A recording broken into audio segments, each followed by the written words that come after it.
라디오쇼 선정 빅 레전드만 모십니다. 전설의 고수. 대단하네. 1979년 1월 8일생 서울대학교 경제학부 학사, 이증권 S증권 펀드 매니저를 거쳐서 경제 전문 유튜버로 활동 중이고요. 구독자가 300만 299만이 넘었으니까 300만이죠. 300만 명. 와, 포브스가 선정 파워 유튜버. 와, 대박. 그건 몰랐네. 슈카 전석재 씨 나와주셨습니다. 안녕하세요. 안녕하세요. 반갑습니다. 안녕하십니까. 예, 예. 반갑습니다. 저는 뭐 반가운 것보다는 뭐 유튜브로 자주 보니까 자주 보니까 뭐 이렇게 그냥 바로 옆에서 뵀던 분 같아요. 저도 할명수 자주 보고 있습니다. 그래요? 예. 너무 띄엄띄엄 올라오시던데요. 일주일에 하나. 예. 뭐 더 이상 할 수 없으니까. 그 예전에 대한 외국인에도 나오셔가지고 네네. 같이 문제 풀었던 기억이 나는데 그때 높게 올라갔나요? 맨 위에까지 갔다가 그 독일 할아버지께서 교수님이 너무 잘 풀으셔서 맞아요. 그냥 떨어졌던 기억이 납니다. 그거는 왜 없었는지 모르겠어. 정말. 프로필을 간략하게 소개를 해드렸는데 추가하고 싶은 스펙이 좀 있으세요? 저요? 예. 최근에 서울시 홍보대사 예, 하고 예. 있습니다. 열심히 알리고 있습니다. 뭘 홍보를 하고 계세요? 서울시 정책이죠. 우리 서울 사랑해 주세요. 나는 왜 연락이 없어? 나 홍보 기가 막히게 할 수 있는데. 요즘에 이제 서울시도 예. OTT 쪽으로 홍보를 하고 싶어 하니까. 그래요. 예. 얼마 전에 저 대통령도 만났다면서요? 예. 대통령이 알아보던가요? 전혀 못 알아요. 아니야. 대통령께서도 아시는데 일부러 좀 모르는지 할 수도 있어. 예. 그건 아니고요. 아마 그건 아니에요? 예. 시민들이 각 어떤 분야에서 네네. 한 분씩 나와서 질문하는 그 코너가 있었어요. 예. 그래서 아마 유튜버 대표로 나간 게 아닌가. 그러면 나도 몇 만에 대해 나 거기 할 수 있는 거야 지금. 예, 더 열심히 해야 되겠네요. 예. 그 유튜브에서 이제 여러 분야를 다루고 있지만 이제 컨텐츠가 이제 경제죠, 경제. 네, 주로 경제 금융 쪽 예. 하고 있습니다. 코미디 채널을 추구한다는 소문도 있던데 그건 아니고요? 저는 코미디 채널을 추구한다고 말했더니 예. 진짜로 코미디 채널로 분류해 주시더라고요. 예. 그래서 그래요? 예. 그게 왜 코미디요? 제가 이제 경쟁이 뭐 할명수나 피식대학 이런 애들 채널들이 주로 경제 상태입니다. 저는 정말로 우리 슈카를 자주 봐요. 감사합니다. 예, 저는 왜냐면 알고리즘이 이제 경제나 뭐 중국 어떤 뭐 외국 뭐 이런 뭐 상황 있잖아요. 네네. 뭐 그런 걸 아르헨티나 이런 걸 쫙 보다 보면은 계속 뜨시니까 보게 되는데 그 여의도 증권가에서 좀 꽤나 방귀 뀌나 꼈다고 했던데 맞습니까? 돈을 좀 많이 벌었나요? 돈을 많이 벌었으면 여의도 증권가에 계속 있었을 텐데요. 네네. 뭐 그렇게까지는 잘하지 못했고요. 좀 오래는 있었죠. 펀드 매니저가 돈을 많이 벌면 어떻게 하면 많이 버는 겁니까? 그러면 궁금해서. 우리나라 펀드 매니저들은 사실은 뭐 월급쟁이 연봉 때문에 월급이기 때문에. 네네. 예. 정말로 막 특별한 계약을 맺을 정도로 그죠? 뛰어난 분들 아니면 그냥 월급쟁이죠. 전혀 어렵습니다. 예. 그러면 펀드 매니저들은 이제 월급쟁이지만 몰래 자기 돈도 할 거 아니에요. 절대 안 합니다. 안 한다고요? 그거는 절대 안 해요? 못합니다. 그거는 잘못하면은 바로 감옥이죠. 아니 왜냐면 자기가 자기 계좌로 자기가 투자하는 게 뭐가 잘못이에요? 잘못입니다. 왜냐하면 펀드 매니저라는 펀드라는 게 네네. 많은 사람들의 집단의 대중의 돈을 모아서 투자하는 거잖아요. 네네. 근데 만약에 자기 돈으로 먼저 투자할 수 있다면 제가 A라는 종목 투자해 놓고 제 개인 계좌로 그다음에 많은 다수의 돈이 들어온 펀드로 그 A 종목 가격을 올릴 수 있지 않습니까? 그렇기 때문에 펀드 매니저들은 거의 대부분 개인 주식 투자는 대단히 엄격하게 좀 관리가 되고 있습니다. 그냥 뭐 그러니까 예를 들면 그냥 S전자 그냥 묻어놓겠다 하고 그냥 툭 던져놓고 기다리고 그런 건 괜찮지 않나요? 사전에 보고해야 됩니다. 그런 것도 나는 그래요? 언제 살 거고 그럼 잘 돼 있네. 네, 팔기 전에도 언제 팔 거고 그렇구나. 당연히 돼야죠. 왜냐면 진짜 잘못하면 짜고 칠 수 있으니까. 그럼요. 나는 그건 몰랐네. 펀드 매니저 자기도 하는 줄 알았는데. 아닙니다. 대단히 강력합니다. 그게 안 되는구나. 예. 진짜 문외한이네 문외한. 짜증나. 좋습니다. 그러면 좀 이렇게 가장 궁금한 거를 좀 후배 파는 게 저의 어떤 방법인데. 네. 300만이면은 유튜브 수입이 얼마나 됩니까? 혹시 뭐 경제 금융 물어보는 게 아니라 아니 그것도 경제 금융이죠. 예, 금융이잖아요. 뭐 금액을 말씀하시는 것보다는 저희 직원이 네. 지금 저 포함해서 한 10명 정도 됩니다. 저희 할명수 직원이 10명이에요. 딱 똑같네. 예. 근데 나 왜 이 지경이야? 할명수 훨씬 잘 보는 거죠. 아니 그래가지고. 그래 10명 정도를 네. 운영할 수 있는 정도가 그 정도. 예, 그 정도 수익이 나옵니다. 10명의 그 얼굴에 빵꾸 웃습니까? 환한 미소 지어요? 최대한 화나게 해주려고. 예, 저희도 또 안 그러면은 예. 워낙에 이직이 잦을 수 있으니까. 그렇지. 그러면은 유튜브 하시는 분의 입장에서 회사를 경영하시는데 10명은 그 보너스도 있나요? 보너스 있죠. 어떤 계획의 보너스가 있나요? 정규직이라서 뭐 매달 있나요? 아니면 뭐 3개월에 한번 뭐 상반기 하반기 아니면 뭐 광고가 들어왔다든지 그때 어떻게 있나요? 저희는 몸은 중소기업이지만 예. 스타트업이지만 이제 예. 추구하는 건 대기업을 추구하기 때문에 대기업을 따라합니다. 연말에 몰아서. 연말에 몰아서. 예, 몰아서. 예. 그러면 주 수입원은 뭐 구독자들보다는 이제 광고 이런 게 좀 꽤 되겠죠? 유튜브 수익이 있고요. 네. 그리고 뭐 광고 수익도 있고 예. 아니면 이렇게 뭐 박명수 라디오 쇼 나오면은 예. 출연료도 있고. 개인 거. 예, 개인 것도 있고. 그건 개인 거고. 예. 자, 그러면 오늘 있잖아요. 예. 우리나라 이 경기 사실 이제 뭐 일반 분들 근데 요새는 워낙 다 똑똑하셔가지고 다 잘 아는데 그래도 좀 이렇게 연세가 있거나 저같이 어제 전화기를 바꿨는데 이게 어떻게 하는지 몰라가지고 지금 하루 종일 이것만 보고 있는데 모르는 분들이 또 많이 계세요. 그럼요. 그 요즘은 이제 네. 한국 경제를 알려면 우리의 그 경제를 흐름을 알려면은 세계 경제가 무조건 연결이 되잖아요. 너무 많이 연결. 예전랑 완전히 다르죠. 완전히 다르죠. 그럼- 지금 IT 기술 발전 이후로는 예. 여러분들 투자하는 거 보세요. 네. 옛날에는 한국 주식 외에는 투자하기 힘들었는데 네. 이제는 뭐 세계 주식 뭐 코인 뭐 손 안 대는 게 없으니까 예. 세계는 그만큼 많이 연결이 됐죠. 그렇죠. 예. 그러면 이제 한번 본격적으로 이야기를 한번 들어가 보도록 하겠습니다. 있는 그대로의 정보를 주세요. 아시겠죠? 알겠습니다. 예. 없는 얘기나 모르는 얘기는 구름 잡는 얘기 하지 마시고요. 알겠습니다. 그 슈카 씨가 이제 원래 주식의 고수라고 부르는 사람들이 많아요. 그죠? 주식의 고수. 저는 그렇게 안 생각하는데 예. 그죠? 저는 전달을 잘하는 사람이죠. 예. 전달자의 그 전달자라는 입장에서는 이제 네네. 무엇을 사세요라고 그렇게 전달해 줍니까? 아니면 그 어떤 뭐 이게 이런 분야가 2차 전지나 뭐 이런 쪽이 좋다. 이런 네. 식으로 전달해 줍니까? 뭐 사라고는 잘 전달을 못하죠. 그건 이제 그건 예. 안 되는 거죠. 그거는 일단. 뭐 누구도 예측하기 좀 힘들고요. 네. 다만 올해 같은 경우에 예를 들면 올해 코스피 좋을 것 같습니까?라고 물어보시면은 저는 뭐 좋을 것 같다. 뭐 그런 말 정도. 그럼 말 나온 김에 올해 어떨 것 같아요? 연초인데 어떨 것 같아요? 그거 좀 말 좀 해주세요. 좋기를 간절히 기도하고 있습니다. 예. 그건 나도 하는 소리예요. 예. 꿈을 꾸지 마시고요. 예, 오늘 현실적으로 이 네네. 방송을 오늘 손석희 선생님처럼 이제 한번 제대로 저도 진행을 해보려고 하는데요. 자, 오늘 많은 애청자들이 이 방송 듣고 계시니까 올해 한 해의 어떤 그 한국의 어떤 주식 시장에 대해서 좀 견해를 좀 밝혀주시기 바라겠습니다. 올해 사실 글로벌 주식 시장이 대부분 좋다고 얘기를 많이 하는데요. 지금 우리나라만 연초에 좀 안 좋습니다. 뭐 옆나라 일본도 좋고 미국도 좋고 사실 유럽도 좋고 다 잘 나가고 있는데 아무래도 한국은 좀 중국하고 연계가 되다 보니까 초가 안 좋긴 하지만은 올해 가장 큰 이벤트라면 역시 좀 기준금리 인하 기대감이 있지 않습니까? 네. 보통 인하하는 해에는 돈을 푼다는 개념이기 때문에 한 올해 그래도 여름부터 좀 좋아지지 않을까?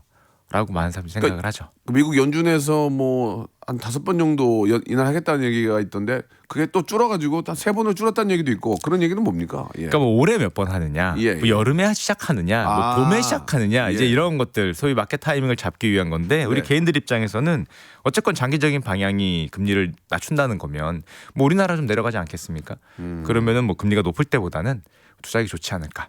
보통 그 예전에 제가 기억으로는 2%대의 금리였거든요. 네. 그때로 돌아가려면 얼마나 걸릴 것 같습니다. 우리나라는 금리가 뭐 1% 사실 아래로도 벌써 기억이 가물가물하긴 한데 예. 거기까지 내리려면은 아마 1년 내년 겨울 1년 반 2년 아마 이 정도까지 내려가야 되지 그래도 않을까? 의외로 예. 저 많은 기간은 아니네요. 내릴 땐 또 빨리 내리거든요. 내년 반이면 이제 1년 한 6개월만 기다리면 된다는 얘기 아니에요. 그때쯤이면은 2%? 뭐 2%대? 2%대까지는 내려가지 않을까. 지금에 비해서 한 1% 포인트 정도는 내려가 있지 않을까. 자, 그러면은 참 좋은 말씀을 해주셨어요. 예, 저도 이제 집을 뭐 은행에서 빌려서 산 입장에서 이자가 많이 나가는데 네. 그렇다면은 변수도 있나요? 변수? 변수 있죠. 어떤 변수가 있을 수 있을까요? 일단 가장 큰 변수는 뭐니 해도 지금 안보, 뭐 전쟁, 뭐 이런 거는 완전히 예측 불가능한 그러니까 변수이기 때문에 지금 우리나라 코스피가 빠지고 하는 이유 중에 하나가 지정학적인 위치 때문에라는 얘기가 좀 있더라고요. 가장 큰 이유는 역시 중국이 예. 좀 부진하다는 거겠고 네. 그다음에 외국인이 잘 안 오는 이유 중에 많은 이유 중에 하나가 방금처럼 하도 요즘에 전쟁이 많이 나니까 자꾸 북한에서 포 쏘니까. 예, 또 북한에서도 뭐 맨날 뭐 통일 안 하겠다 예, 뭐 맨날 주적이다 그런 말도 하니까 예. 전쟁 리스크가 최근에 그게 좀 있구나. 좀 있습니다. 그래서 이제 좀 주식이 좀 빠진다는 얘기가 있더라고요. 좀 오를 때 남들 오를 때 같이 그러니까. 못 오르니까 사람들이 예. 막 이유를 찾죠. 이거 도대체 왜 그런 거야? 예. 이제 그러다 보니까 이제 많이 나오는. 근데 이제 그런 남북 간의 그런 좀 대립적인 관계가 이제 1년 있다 끝나는 건 아닌 것 같고 계속 그럴 것 같단 말이에요. 예, 맞습니다. 그렇군요. 예. 자, 뭐 올해는 또 미국의 또 그 대통령 선거도 있고 연말에 있죠. 골치 아픈 일이 좀 많죠. 아유, 뭐 매년 있습니다. 정권이 바뀌게 되면 또 상황이 또 뒤바뀔 수 있기 때문에 깜짝 놀래죠. 그죠? 바뀌게 되면 만약에. 예, 저는 지금 그게 걱정이에요. 예, 미국 대선의 결과에 따라서 우리나라도 좀 여러 가지 좀 문제가 많이 좀 정책이 바뀔 수 있기 때문에 그런데 아니 왜 내가 이거 이러는 걸 얘기하는 거야 지금 어떻게? 요즘은 그래서 사실 경제가 예. 네. 요즘처럼 정치하고 밀접하게 연결된 때가 최근 몇 년 사이에 잘 없었는데 최근 10년 사이에 예. 최근 2, 3년에 보시면은 뭐 네 편 내 편 편나누기 하잖아요. 그러다 보니까 정치가 경제에 미치는 영향이 굉장히 커졌습니다. 예. 그러니까 이제 우리 저 슈카님의 말씀 중에 참 반가운 얘기는 내년 겨울 정도 되면 2% 정도까지 가지 않을까. 2%한 중반, 초중반 정도 예상합니다. 단 변수는 이제 예. 대선, 미국 대선이나 여러 가지 이유, 전쟁, 중국과의 관계, 그쵸. 뭐 이런 게 여러 가지 있죠. 변수는. 이러니까 영어를 배워야 돼요. 얽히고 설키고 써가지고 우리만 못 산다니까요. 예.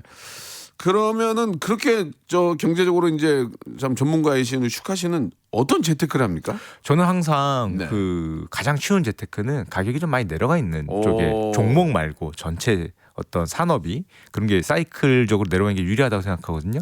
지금 가장 싼 거는 사실 금리입니다. 금리는 높은 게 싼 거거든요. 그렇게 얘기하면 못 알아듣겠는데. 지금 가장 매력적인 자산은 사실 가격이 가장 싼 자산이고 예. 가격이 싸다는 말은 뭐 주식으로 치면 가격이겠지만 예. 금리로 치면 금리가 대단히 높잖아요. 예. 근데 더 높아질 기대는 별로 없죠. 전혀 없지 이제. 근데 앞으로 내려갈 기대를 많이 그렇지, 하지 않습니까? 그렇지. 그럼 이제 금리가 높을 때 유리한 상품들을 좀 많이 보는 편이죠. 금리가 높을 때 유리하고 떨어졌을 때 이득을 보는 그런 하는 상품이 상품들. 있군요. 그럼요. 몰랐네. 이거. 여러분 지금 굉장히 중요한 말씀하셨거든요. 금리가 높을 때 사면 떨어졌을 때, 그러니까 이렇게 뭐라 그러죠? 저 주식에서도 이렇게 떨어지면 돈을 버는 게 있잖아요. 뭐 그쵸. 숏 포지션, 그런 게 있는데 매도 이제 포지션 그런 말을 많이 금융상품 중에도 그런 것들이 있군요. 그럼요. 여러분들 많이 하세요. 예를 들면은 요즘에 옛날에 4% 예금들 됐을 때 몰랐네. 다 예금 들어가잖아요. 예. 그거 왜 그렇겠습니까? 더 이상 금리가 올라간다기보다는 좀 내려갈 걸로 예상을 많이 하고. 올랐잖아. 5%로. 예, 그리고 많이 오르긴 그러면 했지만 4%에 사가지고 떨어질 줄 알고 샀는데 올랐으면 손해본 거네. 만약에 채권을 여러분이 사셨다면 가격적으로 손해 볼 수 있지만 정기예금이라는 건 또 그런 것도 아니니까요. 내가 뭐 기회적인 손실은 있지만 4% 이자라는 거는 예전을 생각해 보면은 상당히 매력적인 숫자죠. 그래서. 그렇죠. 네네. 예. 좋은 말씀, 우리가 몰랐던 말씀 해주셨습니다. 그 만인을 살린 슈카의 가상화폐 예언. 이거는 뭡니까? 예언은 아니고요. 예. 예전에 제가 운이 좀 닿았던 때가 있었는데 그 가상화폐들 같은 경우에 좀 샀어요? 아니요, 좀 위험하다. 얘기 샀냐고 그러니까. 아니요, 저는 안 샀습니다. 안 샀어요? 전문가 그런 거 안 사고 왜 안 사요? 그런 거 안 사니까 전문가죠. 나는 또 귀가 얇아가지고 샀을 텐데. 그때 누가 사라고 하는 사람이 없어가지고 안 샀지만.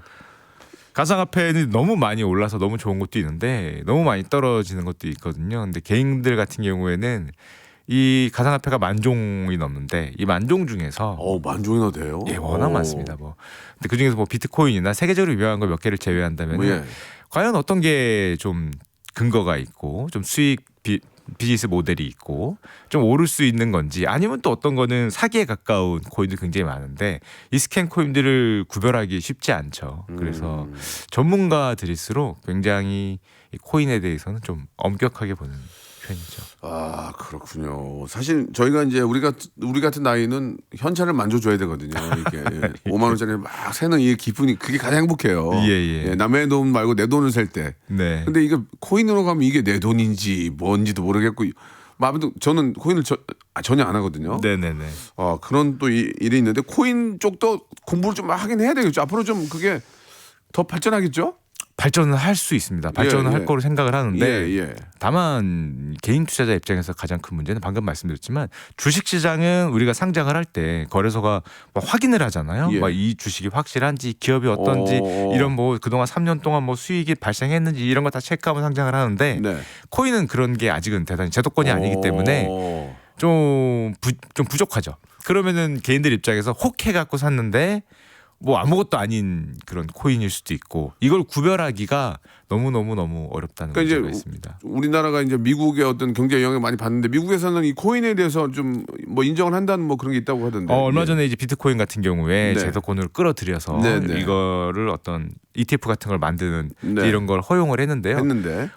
계속 그런 단계를 밟아가는 중인 거죠. 그러니까 코인은 지금 발전 단계를 밟아가고 있는 중이다라고 보시면 되고 그러니까 가능성이 있는 거죠. 가능성이 있는 거죠. 가능성은 있죠. 다만 너무나 많은 사기가 동시에 존재하기 때문에 주식시장 초기처럼 피해가기는 쉽지 않은 시장이라고 할 수 있습니다. 그런 시장에서 이제 한몫 잡을 수도 있고 순간 다 날릴 수도 있습니다. 그거는 제 현명한 우리 또 소비자들의 판단이고요. 슈카가 이제 300만까지 가기에는 그 일론 머스크의 역할도 굉장히 컸다고 하는데 어떤 얘기입니까? 글로벌적으로 사실은 유튜브로 좀 영상을 만들기 좋은 거는 뭔가 이슈를 만들어 줘야 되잖아요. 근데 여러분들이 너무 잘 아시는 테슬라 일론 머스크 아저씨 같은 경우는 약간 관종기가 있어서 이 정도 되는 인물이 그렇게 막 이슈를 만들기 쉽지 않은데 예를 들면은 여러분들이 뭐 빌 게이츠 씨나 뭐 워런 버핏이나 이런 분들은 점잖단 말이에요. 그러니까 재밌는 이슈가 별로 없는데 일론 머스크는 경제계의 노홍철이죠. 그렇죠. 뭐 거의 뭐 심심하면은 밤마다 SNS로 한 마디 써주니까 저 같은 유튜버들이 좀 좋죠. 좀 관종이구나. 완전 관종이죠. 글로벌 관종이라고 할 수 있습니다. 그 일론 머스크는 그 뭐 화성도 가고 전기차도 만들고 이제 굉장히 사업적인 수완도 굉장히 좋고요. 미래를 좀 내다보는 그런 모습도 보이고 있는데 결국은 사업가는 이윤 추구가 목표 아닙니까? 그렇죠. 그러면 돈이 될 수 있는 걸 한다면 왜 탈모약 이런 건 안 만들어요? 난 궁금해서 그래요. 탈모약 일론 머스크가 바이오 쪽은 관심이 없으신 것 같아요. 하는 게 너무 많아서 탈모약까지 만들면 지금 화성 간다고 로켓도 쏘고 있는 마당에 그러니까 이것까지 하면 아마 화성에 로켓 쏘서 못 올라고 그게 올라가요? 그 사람 때 뭐가 나올 것 같아요? 그럼요. 그 사람 때 우리가 화성으로 이주 못할 거 아니에요. 기술적으로. 한 100년은 걸릴 것 같긴 한데. 그러니까 그럼 돌아가시면 하면 무슨 의미가 있냐. 그러려면 탈모약이나 만들어가지고 머리나 좀 쭉쭉 나게 해주면 얼마나 좋아. 그럴 수도 있을 것 같은데. 혹시 연락되면 좀 문자 하나 보내주세요. 제가 일론 머스크에게 작년 연말에 그 개인적으로 선물 하나 보낸 적이 있습니다. 누가? 제가. 서로 이렇게 소통이 돼요? 아니요. 일방적으로 보냈는데 뭐래요? 답이 왔어요? 아니 저 직원을 보내서 실제로 어떤 선물을 드리려고 샌프란시스코에 가서 그 일론 머스크 사무실 앞에서 죽 쳤는데 못 뺐습니다. 바쁘시더라고요. 에이씨, 난 본 줄 알았잖아. 거기 가드분한테. 자, 좋습니다. 2부에서 계속 이야기 이어 나가겠습니다. 이런 걸 만들어가지고 이렇게 망신을 줘.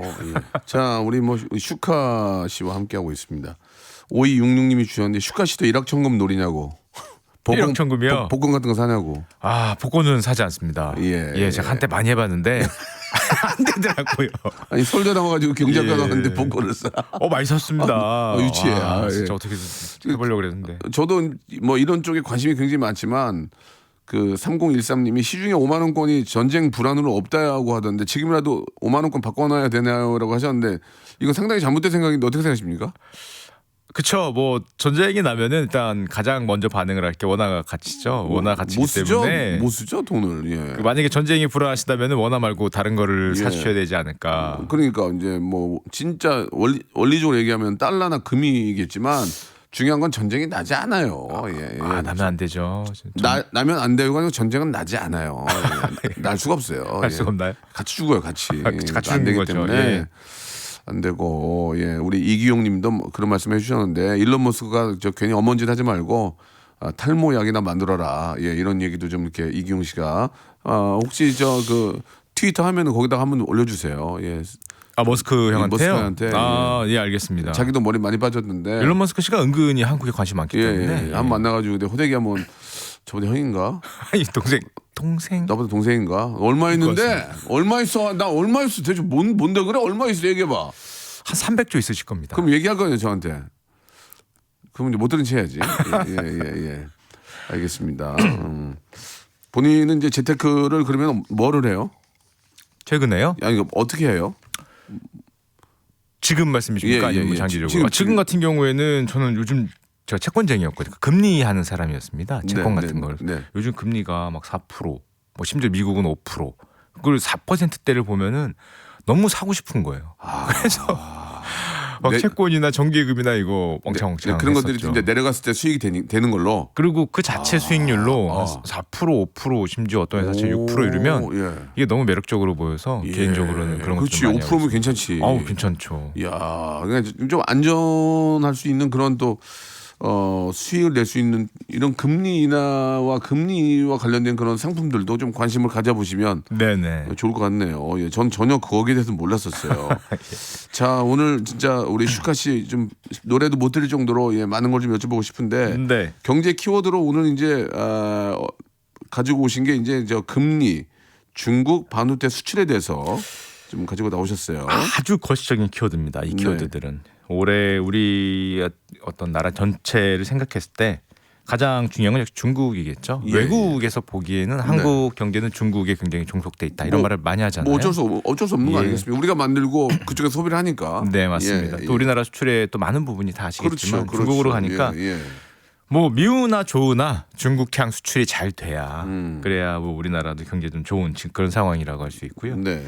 그리고 또 뭐 반도체 수출도 마찬가지입니다. 최근에 안 좋았거든요, 사실은.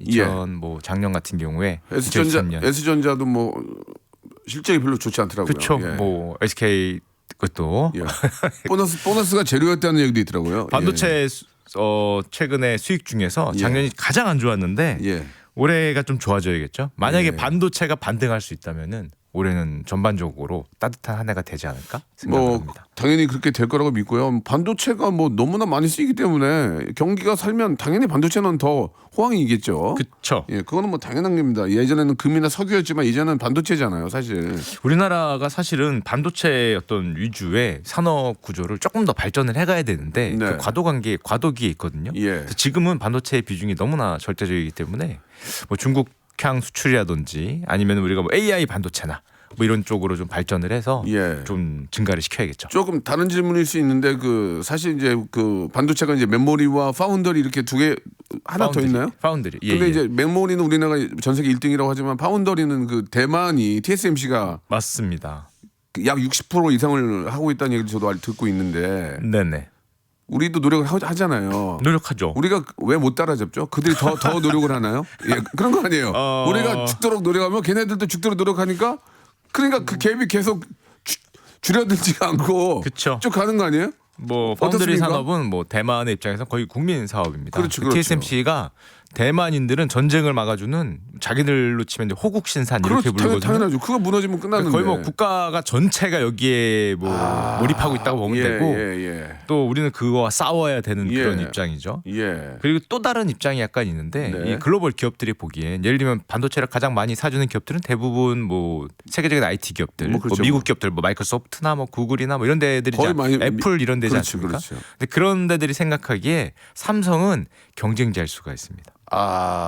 경쟁자이기 때문에 내 반도체를 얘네한테 맡기기보다는 스마트폰을 만들잖아요. 근데 TSMC 같은 경우에 그런 걸 안 만들고 말 그대로 반도체만 찍어주는 되니까. 그러니까 우리는 이제 주문 설계를 해주면은 우리가 이제 뭐 파운더리 반도체를 만들어주는 그런 역할을 하면 좋은데 우리는 삼성은 죄송합니다. 그쪽에서는 휴대폰을 만드니까 경쟁이 되니까. 물론 우리 삼성 입장에서는 전혀 아니다. 사업부가 완전히 분리돼 있기 때문에 고객 비밀로 당연히 그런 거는 쳐주는데. 그럼 삼성이 그래요, 맞아요 이렇게 할 수 없는 거 아니야. 물론 그럼에도 불구하고 이제 경쟁하는 IT 기업들 입장에서는 TSMC가 좀 유리한 면이 있고요. 그리고 TSMC가 기술력도 지금은 좀 앞서가죠. 엄청 우리보다 진짜 우리랑 비슷하긴 한데. 그쪽이 시장 점유율이 워낙 크고 기술이 가장 필요한 어떤 그런 파운드리 대신 만들어주는 것이 TSMC가 좀 많이 앞서가고 있습니다. 현재까지는 따라가야겠죠. 뭐 대한민국 산업으로서 이제 뭐 국내 기업을 사랑하니까 우리 기업이 좀 더 분발해가지고 1등을 했으면 좋겠어요. 만약에 그걸 따라갈 수 있으면 뭐 코스피 걱정할 게 없습니다. 우리가 이제 우리가 더 따라가서 그 TSMC와 얼추 비슷하게 되면 미국 입장도 우리를 더 무시하지 못하거든요. 맞죠? 맞습니다. 맞죠? 대만도 그렇고 우리나라도 그렇고 이제 그런 게 있는 거죠. 그러니까요. 뭐 저도 주워 들은 게 많아가지고 우리가 이제 더 그런 것들이 세계 인류화가 되면 미국 입장에서도 우리를 포기할 수가 없거든요. 그렇죠. 그러니까 더 그 국방에 있어서도 더 좀 책임감을 가지고 좀 신경 쓸 거라고 믿습니다. 예. 아무튼 저도 얘기를 많이 하고 있는데 이게 다 저 슈카거 봐서 아는 거예요. 감사합니다. 저 굉장히 많이 알아요 지금. 예, 많이 하시네요. 다 터뜨릴 수 있어요. 제가 질문드려야 될 것 같아요. 아니에요. 예. 반면에 네.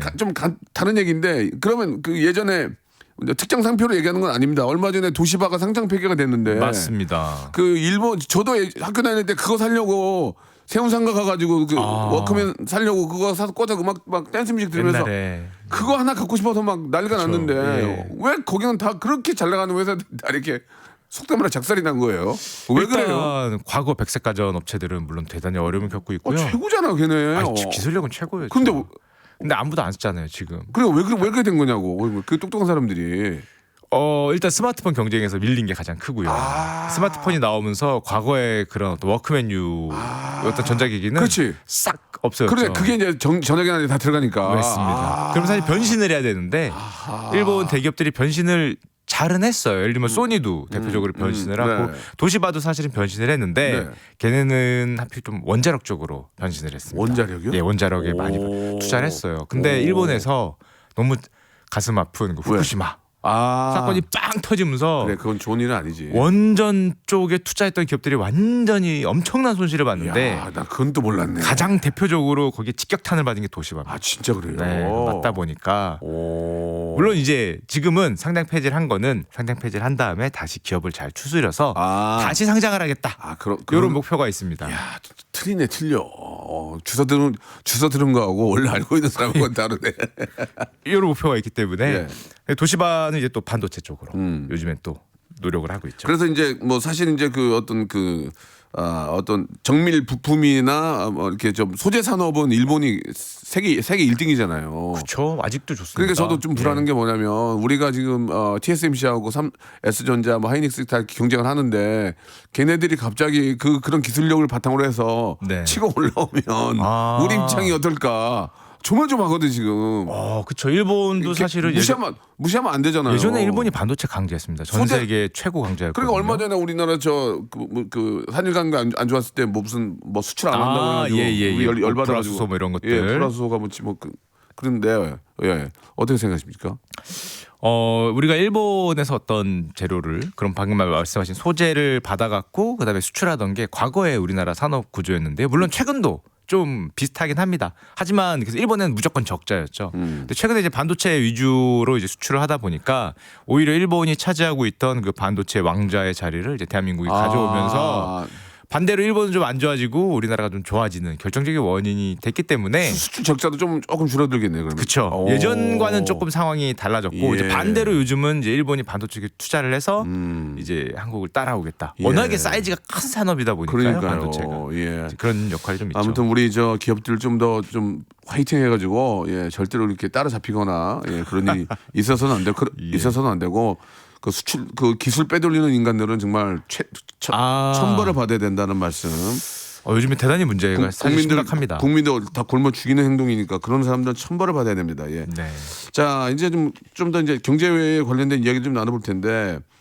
출산율이 이제 0.78이에요, 그죠? 갑자기 이제 반도체에서 일로 넘어왔는데. 갑자기 출산율이네요. 할 얘기가 참 많아서 그래요. 그렇습니다. 왜냐하면 또 보실 수 있는 시간이 많지 않기 때문에 20대 부모가 사라졌다. 네, 맞습니까? 맞습니다. 우리나라 20대 부모들이 과거 박명수 씨 시절에 비해서 거의 90% 이상이 사라졌다고 보시면 저희 어머니 22살에 결혼했거든요. 와. 몇 살에 박명수 씨 나셨죠? 몰라요. 같이 늙어서 이제 모르겠어요. 예전에는 사실 뭐 20대 아이를 낳는 게 너무 당연했잖아요. 20대 결혼하는 게 또 어떻게 보면 당연했고. 근데 세상이 바뀌다 보니까 우리나라가 평균적으로 결혼하거나 애를 낳는 연령이 30대 또 30대 초중반으로 올라가고 있습니다. 그렇죠. 이게 세계에서 가장 높은 나이거든요. 뭐 결혼하는 것도 그렇고 아이 낳는 것도 그렇고. 맞아요. 그러니까 20대 부모가 이제 요즘엔 과거에 다르게 거의 90% 가까이 사라졌다고 보면 되고요. 20대 부모가 사라졌다는 말은 다른 말로 하면은 좀 나이가 많아지다 보니까 둘째나 셋째 낳기가 너무 힘들죠. 이 뭐 아이도 많아지고 또 마음도 급하고 그러다 보니까 하나 낳고 끝나는 가정들이 대단히 많이 늘었습니다. 그 말씀하신 것 중에 진짜 그 말씀 맞는 것 같아요. 왜냐면 이제 또 결혼을 늦게 하니까 노산이 되니까 둘째를 낳기가 좀 부담스러울 수 엄마도 있겠네요. 힘들고 예, 아빠도 그렇지, 힘들고 둘째 아. 20대에 만약에 아이를 낳으면 그렇죠. 조금 키워보다가 아이 키우는 게 재밌네. 애가 너무 사랑스럽네. 그래 둘째도 생각해보고 20대 때는 진짜 새도 낳겠다. 나는. 체력도 있잖아요. 그래 체력이지. 있고, 체력도 있고. 진짜 중요한 거예요. 밤에 애가 울어도 체력도 있고 한데 그럼 밤새도 되고. 예. 이제 막 30대 꺾어지고 이러면 아이고 몸도 힘들고 하나도 족하네 이러다 보면은 형제 자매를 낳을 생각을 못 하죠. 40대 가면 죽어. 힘들어가지고 둘 키우면은 아버지가 거의 반송장이야 반송장. 맞습니다. 예. 그러다 보니까 출산율이 더 또 올라가지 못하고요. 이게 참 문제군요. 네. 예. 이게 진짜 지금은 못 느끼지만 조만간 닥치겠죠. 이제 이런 거에 대한 문제가 이제 조만간 제가 출산율 얘기를 사실 개인적으로 몇 년 전부터 많이 했는데 그 결정적인 이유가 출산율이 경제 입장에서는 곧 수요고 공급이고 그렇습니다. 네. 그러니까 사실은 알파의 오메가에 가까울 정도로 중요한 내용이죠. 왜냐하면은 국민들 수가 늘어나야 뭐 수요가 많이 늘어나는 거 너무 당연하고 또 어떤 산업을 발전하고 이런 것도 사람이 있어야 하는 거 아니겠습니까? 그러니까 공급적인 측면에서도 우리 뭐 옛날에 인적 자원 이런 표현 많이 썼는데 뭐 좋은 표현은 아니지만 사람이 공급이고 곧 사람이 수요고 하는데 이 자체가 줄어든다는 거는 경제 전체로 봐서 뭐 축소 쪽으로 갈 수밖에 없는 거죠. 그래도 우리나라는 이제 공장들이 해외로 많이 나가 있잖아요. 네네. 그런 것도 있고 이제 로봇가 우리나라 제일 많으니까 좀 버틸 수 있지 않을까요? 예. 이게 버틸 수는 있을 것 같은데 로봇가 거의 다 로봇이죠. 우리나라 산업 공장 가면 다 로봇인데 그 대기업들은 버틸 수 버텨야지. 있습니다. 근데 문제는 소상공인들 그렇구나. 입장에서는 맞네. 손님이 없거나 그렇지. 아르바이트생 못 구하거나 맞네. 뭐 물건을- 상권이 무너지고 그렇지. 뭐 막 그런 거죠. 예, 알겠습니다. 뭐 다들 뭐 이해할 수 있는 이야기인 것 같고 워렌 버핏은 뭐 투자의 뭐 귀신인데 네네. 25조의 후회가 뭐예요? 이게? 제가 아주 옛날에 만들었던 영상인데 예, 궁금해서 그래요. 워런 버핏 같은 경우는 최근에 너무 잘 나갑니다. 뭐 버크셔의 주가, 이 워런 버핏의 회사 주가 추이를 봐도 굉장히 잘 나가고 이 애플 투자해서 엄청난 성공을 거뒀거든요. 워런 버핏의 투자 성공은 뭐 배 아프다. 셀 수 없습니다. 셀 수 없을 만큼 많은데 이런 분도 대단히 큰 실패를 한 적이 있다. 야, 25조를 날린 적이 25조짜리 실패를 한 적도 있다. 와, 그러면 똔똔 아니에요? 번 건 훨씬 많이 벌었죠. 뭐 이렇게 날려? 이거에 뭐 10배, 20배도 그러니까 벌었는데. 가만히 있으면 버는데 25조를 날리고 그러니까 더 벌었다는 거죠. 그렇죠. 다른 걸로 벌어 그게 많이 뭡니까? 했다는 그게 거죠. 뭡니까? 간단하게 이게 말씀해 이제 주시죠. 식품 회사 우리가 케찹이라고 불리는 네. 하인즈. 하인즈 알아. 그거 알아. 이제 크래프트라는 어떤 그 여러분들이 그 뭐 그래 수제? KRAFT라고 빨간색 원에 있는 거 뭐 음식 같은 거 살 때 그 붙어 있는 것들 예. 그런 제품들이 아마 미국 거 많이 사시는 분들은 보일 텐데 그 두 회사를 합병한 적이 있어요. 대단히 큰 합병이었습니다. 식품회사 기업으로는 이제 크래프트 하인즈라는 회사를 만들었는데 합병한 다음에 경기가 안 좋아지고 그쪽 수요가 확 떨어지면서 주가가 확 떨어져서 엄청난 손실을 봤죠. 그게 25조예요? 25조에 가까운 시가총액의 막 손실을 배 봤습니다. 아파서 막 떼굴떼굴 굴리지 않았을까? 지금도 내 25조. 지금도 못 오르고 내 있는데 25조. 우리 2,500만 날려도 근데 어떻게 생각할까? 그 워렌 버핏은? 아직도 갖고 있습니다. 아직도 갖고 있기 갖고는 때문에 있어요. 뭐 예. 언제든지 오를 수 있는 거고. 원성 복귀할 때가 기다리고 있는구나. 그리고 이거 똑같네, 이상으로 똑같네. 사실은 뭐 예. 요즘에 뭐 많이 하는 요즘에도 예. 일본 투자해서 성적도 예. 좋고 애플도 투자했고 그 이상된 투자도 많죠. 참 그게 이제 미국의 투자자라서 또 가능한 일이 아닌가라는 생각도 들고. 항상 성공만 한 건 아니다. 예. 좀 이제 바로 이제 얼마 있으면 이제 선거잖아요, 선거. 네네. 선거 때마다 오르는 테마주. 이거는 의도적으로 이렇게 만드는 겁니까? 예? 아니면 뭐 그럴 줄 알고 사는 겁니까? 이거 선거 때만 되면 뭐 이상한 게 뭐 오르고 막 그러잖아요. 뭐 대선 테마주, 네, 뭐 네, 총선 네, 테마주, 네, 네. 정책 테마주. 이게 왜냐면 선거가 얼마 안 남아서 여쭤보는 거예요. 맞습니다. 우리나라 테마주는 우리나라 네. 사실 테마주에 어떻게 보면 천국이라고 할 정도로 외국에서는 이런 선거 테마주 어떤 개인 우리나라 테마주의 특징은 개인과 연결이 돼요. 우리는 시장이 작아. 개인과. 이 개인과. 그러니까 총선 누가 나왔다. 대선 누가 나왔다. 그런 그 개인의 인연, 지연, 학연 뭐 그러니까 친구의 사촌의 팔촌의 이걸 따지는 게 대한민국식. 숟가락 담그려고. 예. 대한민국식. 그죠? 사실 예, 말도 예. 안 되는 것도 막 아이. 갖다 붙여요. 근데 오르잖아, 근데. 많은 사람들이 그걸 하니까 오르는데 사니까. 예, 그러니까 좀 말도 안 되는 것들. 예. 뭐 대표적으로 제가 얘기 들었던 거는 옛날에 바이든 테마주가 한국에서 뜬 적이 있습니다. 말이 안 되는데 누가 봐도 말이 안 되는데 바이든 테마주가 한국에 뭐야, 있다. 그게. 그래서 너무 과학적이지 않잖아. 너무. 바이든의 어떤 정책 테마주가 한국에 있나 하여튼 그게 아니라 참. 바이든이 나왔던 대학교를 우리 회사 어느 기업의 대표가 거기 나왔대더라. 근데 바이든이 지금 70대 할아버지시잖아요. 그럼 대학교면 50년 전인데. 그러니까 말도 안 되는 얘기. 그러니까 뭐 그런 걸로 만드는 게 이제 우리나라식 학연 지원을 만드는구나. 예. 근데 이게 해외는 테마주가 약간 달라요. 특히 미국 같은 경우에 테마주가 많이 있긴 한데 여기도 예. 테마주라고는 안 하지만 여기는 보통 정책 연기주거든요. 그러니까 사실은 우리도 아주 옛날로 가면 정책 연기주였어요. 뭐 대통령 나온 분이 뭐 정책 뭐 건설을 민다 그럼 건설이 뜨고 뭐 물류를 민다 그럼 물류가 뜨고 이랬는데 그럴 수 있겠죠. 그건 그럴 수 있는데 예. 이제 그게 아니라 대통령이 지연 아니면 선거 뭐 나온 사람이 학연 너무 후진국적인 그런 발상 아닌가 하는 생각이 좀 듭니다. 그렇죠. 예. 좀 뭐 그런 것들이 있었습니다. 예, 시간이 좀 거의 다 돼가지고 좀 더 많이 뭐 AI가 아니고 AI는 인류에 과연 위험한가? 저도 네. AI에 관심이 많아서 한 2시간 할 수 있는데 그거 말고 마지막으로 네. 한국인들이 가장 가치 있게 여기는 것은 무엇인지 거기에 대해서 이제 마지막으로 결론 한번 내려주시기 바랍니다. 예. 이게 영상으로 제가 다뤘던 내용이긴 한데 네. 사실은 어떤 서구적인 가치로 가장 중요한 건 보통 가족을 꼽잖아요. 당연한 가족이죠. 미국은 무슨 미드나 뭐 아니면 그런 거 왜 항상 가족을 안고 가족을 위해 싸우고 가족을 끌고 다녀서 그쵸? 꼭 가족이 다쳐요. 영화를 위해서도 뭐 예. 가족이 어떻게 납치되고 맞아요. 뭐 주로 그런데요. 맞아요. 딸이 납치되고 복수하고. 그렇죠. 정치인들이 항상. 은퇴할 때도 예. 왜 은퇴하십니까? 그러면 가족과 시간을 함께 보내기 위해서 이런 말을 많이 했기 때문에 이쪽은 항상 가장 가치 있게 여기는 걸 물어보면 가족을 얘기를 많이 좋은 합니다. 거예요. 좋은 가장 거예요. 좋은 거죠. 좋은 거예요. 예, 좋은 예, 거죠. 예. 그래서 사실 우리나라도 그런 어떤 뭐 사랑, 가족 뭐 이런 거였으면 사실은 그럴 것 같은데 최근에 우리가 좀 경제적으로 어려움을 많이 겪다 보니까 그런지 몰라도 한국인한테 물었을 때는 돈이라는 얘기가 특히 이 어린 친구들 좀 급한 친구들 뭐 20대 심지어 10대 10대 친구들 물어봤을 때 아무래도 직장에 대해서도 좀 불확실하고 돈이 지금 나한테 가장 필요하고 가장 가치 있다라고 얘기하는 비중이 좀 많이 올라간 그런 설문조사가 있었습니다. 예, 뭐 당연히 이제 좀 경기가 좀 좋아지고 네. 서로가 좀 웃는 일이 많이 생기다면 그런 것들 좀 변할 수 있겠죠. 예, 예. 아무래도 좀 제가 생각하기엔 좀 급하다라고 생각하시는 것 같아요. 네, 나한테 미래가 불안하고 예. 그러다 보니까 우리도 뭐 가족 사랑 이런 게 훨씬 더 예. 중요함에도 뭐 그런 조사 결과 그런 결과가 나온 그런 일이 하나 있었습니다. 예, 오늘 진짜 시간이 다 됐는데요. 너무 감사하고 다음 편 한 번만 좀 더 나와주시면 안 돼요? AI 쪽하고. 저 오늘 전기차 얘기 뭐 AI 얘기 전기차, 사실 이게 그다음에 이제 올해 메인 테마인데 아르헨티나 경제라든지 이런 것들.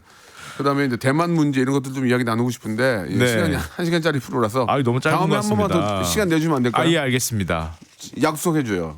약속하지 않나요? 알겠습니다. 약속. 알겠습니다. 예, 오늘 너무 감사드리고. 불러주시는 거죠? 예, 그럼요. 예. 우리 더 궁금한 것들은 우리 슈카님의 유튜브에서 많이 좀 볼 수 있으니까 꼭 들어오셔서 많이 구독은 제 거 해주시고요. 좋아요만 눌러주시기 바라겠습니다. 감사합니다. 자, 오늘 감사드리고 두 번째 편에서 한번 이야기 나눠볼게요. 알겠습니다. 감사합니다. 감사합니다.